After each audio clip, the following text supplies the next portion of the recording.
Brangieji, šiandien mes turim pokalbį apie tai, kaip veikia sąmoningumo mokyklos mokymai.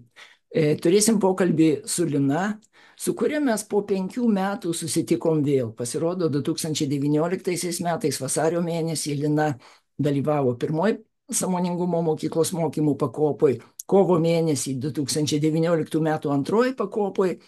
Ir štai dabar po 5 metų gyvenimo ryto bendraminčių sąskrydyje šiemet susitikom ir aš išgirdau nuostabią istoriją apie tai, kaip tie mokymai, pirmoji ir antroji pakopa, paveikė Liną. Žmonės labai dažnai nežino, netgi praėję mokymus, kartais nepagalvoja apie tai, o ką jiems davė tie mokymai, jeigu jie kažko tai tiesiogiai stebuklingo nepajunta.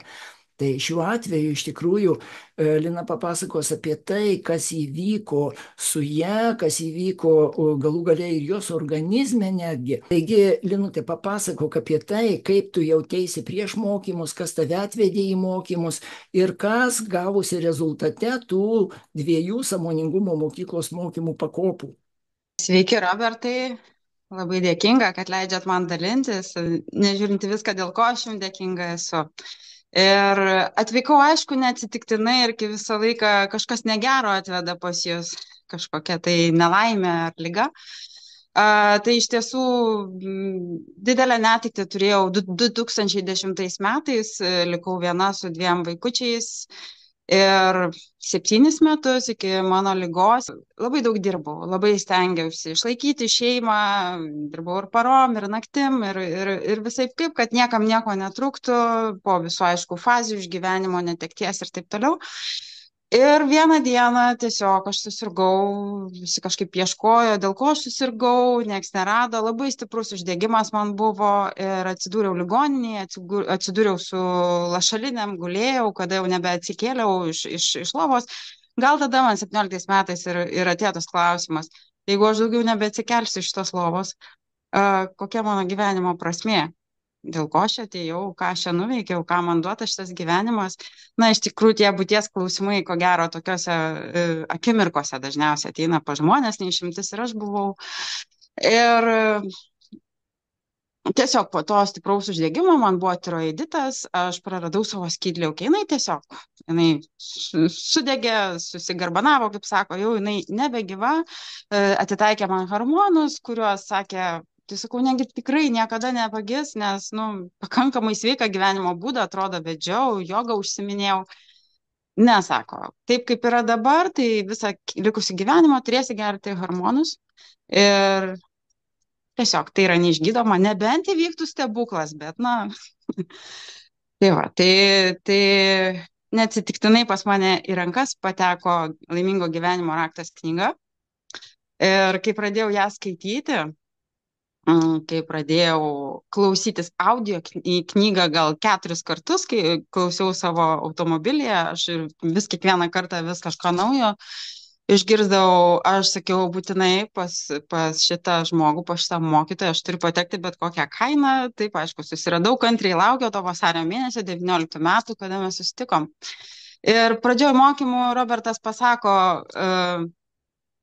kas turi vaistus, kažkokius naudojate, tai šį savaitgalį jūs jų nenaudokite. O aš turėjau tokią patirtį, aš tų hormonų savo buvau pamiršus tiesiog ilgajam savaitgaliui.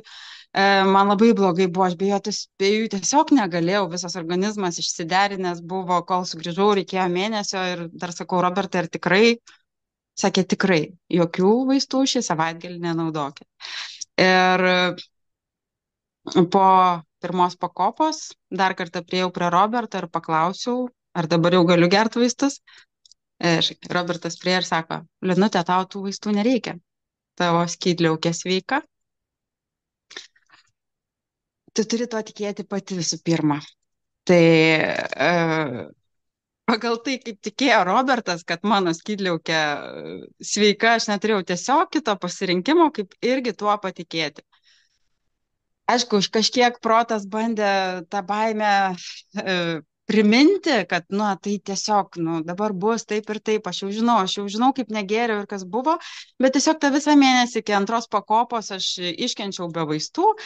Antra pakopa, aišku, dar didesni atsiverimai, dar didesni, dar ėjimas gilesnis į gilį, nu, ir tiesiog toliau nevartojau vaistų. Toliau nevartojau vaistų, toliau bandžiau suvokti tą savo gyvenimo prasme, dėl ko aš atėjau. Vyko daug procesų, aš išėjau iš darbo, lygiai su Roberto palaikymu galbūt irgi sakau, Robertai, aš norėčiau vesti jogą, ten randu save, ten randu savo ramybę ir vienintelis dalykas, tai susirask savo jogos mokytojus ir eik į mokymus ir vesk. Ir vėl man jokių abejonių neliko. Aš baigiau vienus mokymus, kitus, pradėjau vesti jogą, nežiūrint į tai, kad aš ten turėjau kitų baimių, didelės scenos baimių ir taip toliau. Bet dėl skydliaukės, po 3 mėnesių nevartojimo vaistų, aš vis dėlto nuėjau pas daktarus išsitirti, kaip ten pas mane eina ir kas ten pasidarė su tais hormonais. Ir daktarai sako, mes neseniai darėm tau tyrimą ir sakėm, kad tavo 100 to hormono, tų miligramų, tiroksinas berods, tas vaistas vadinasi, tau yra idealus, tavo tyrimai yra idealūs. Sakau, daktarė, aš nebevartoju vaistų. Kaip tai?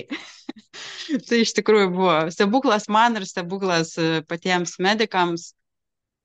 Ir dar kartą sakau, kad tai iš tiesų stebuklas ir tuos stebuklus darom patys ir labai gerai, kad savo kelyje sutinkam tokių žmonių, kurie primena apie tai, kurie pastumia link to ir kurie leidžia to tikėti. Ir taip, dariau praktikas, aš nesakau, kad jų nedariau ir įvyko stebuklas taiga, tai buvo meditacijos, buvo maldos ir pagal Roberto pasakymą, tai buvo vienas pasakymas, tu turi ir ryte, ir vakare atsikelti su tą mintim, kad tavo skydliaukė sveika. Taip ir dariau, taip ir atsitiko. Labai labai dėkoju Jums už tai. Tikrai, sunku pasakyti žodžiu ačiū už tai, kad tiesiog atsirado mano organas, kuris jau buvo numiręs. Tai pirmiausia, noriu padėkoti tau, Linute, už tavo sąmoningumą, už tai, kad tu savimi padarei tai, kas tampa pavyzdžių kitiems, tu savimi tarnauji šito pavyzdžių kitiems. Aš noriu tau užduoti dar vieną klausimą. Kai tu pradėjai negert vaistų, prieš tai negėriai, sakėjai, įsiderinai, kad vos per mėnesį atsistatei. Dabar pirmoji pakopoj tu ryžaisi. Aš nesakiau, kad visiškai jokių atveju negerk vaistų, bet sakiau, padėkit vaistus į šonus ir pradėkit stebėti save. Aišku, aš nesakau mirk, bet negerk. Bet jeigu tu nusistatysi nuoširdžiai ir patikėsi to, ką aš sakau, kad tu atsiriši nuo vaistų ir tavo organizmas dėka to pradeda persitvarkyti, tai tikrai rezultatai bus. Tai taip ir įvyko. Tai dabar sakyk, Lina, ar kai tu negėrei vaistų, ar buvo tas sunkumas, kokį tu patyrei nemokymuose negerdama vaistų? Nebuvo. Nebuvo, jokių simptomų nebuvo, tame reikalas, laukiu, kada čia prasidės tas tinimas, kada tas prasidės išsiderinimas mano. Aš jų nesulaukiau, bet galvoju, vis tiek, ne viską mes čia matom ir jaučiam, kas vyksta viduje su tavo, kad rodo kraujo rezultatas, bet nebuvo nieko panašaus, visiškai, kaip niekur nieko. Tai atrodo, pati sakau ir galvoju, iš šono klausyčiau, galvočiau reklaminis triukas arba, tiesiog kažkoks tai va čia yra, bet tai buvo iš tiesų. Tai yra mano istorija. Tai nuostabu. Taip, šita istorija yra tikrai pamokanti ir labai stipri, tačiau ji nėra visiškai unikali, kadangi gyvenimo rytas dirba jau 14 metų ir per tą laiką buvo tikrai išėjimo iš kritinių ligų, tai ir iš vėžinių, onkologinių ligų, ir su skydliaukė, ir su įvairiais kitais simptomais šitie dalykai buvo. Tačiau kiekvienas atvejis tai yra žmogaus įtikinimas, kad tavo tikėjimas duoda tau viską. Ne veltui Jėzus sakė, pagal tavo tikėjimą tau bus duota. Tai iš tikrųjų ir dabar iš šito mes galim ką pamatyti, kad organizmas persitvarko, kada mes keičiam savo energijos vibracijų dažnį, kada mes kylam į aukštesnį lygmenį savo sąmonėje, kada atsiranda visai kitoks supratimas apie save ir apie gyvenimą, tada organizmas persitvarko. Ir netgi jeigu žmogus nejaučia kažkokiu tai ypatingų stebuklų ar ypatingų pagerėjimų, kažkokių simptomų, tai reikia suprasti, kad organizmas persitvarkęs įgauna daug didesnį atsparumą bendrai. Tai jeigu mes nejaučiam kiekvienos akimirkos imuniteto lygio, tai imunitetas bet kokiu atveju ryškiai sustiprėja, organizmas įgauna naujus resursus.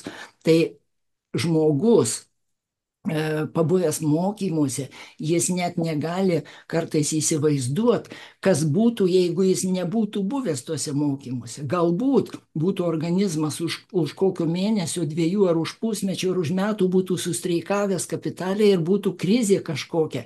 O čia šitie mokymai pertvarkė organizmą net ir be stiprių pajautimų simptomų, bet galbūt tu išvengiai kritinės būsenos savo organizmu. Todėl šitokie atvejai leidžia mums pamatyti, kas dedasi mūsų kūne, mūsų organizme, kada mes pertvarkom savo sąmonę. Tai aš labai dėkoju tau, Lina, už tai, kad pasidalinai šitą patirtim, kad paskatinai kitus nesėdėti, o pertvarkyti savo sąmonę, tai yra, kad būtų lengva, laisva ir gera viduje ir tuo pačiu, kad būtų stipru ir sveika mūsų fizinėme lygmenyje, mūsų organizme. Taigi ačiū visiems, kas girdėjo, ačiū tau, Lina. Ačiū Jums labai. Okay. Iki.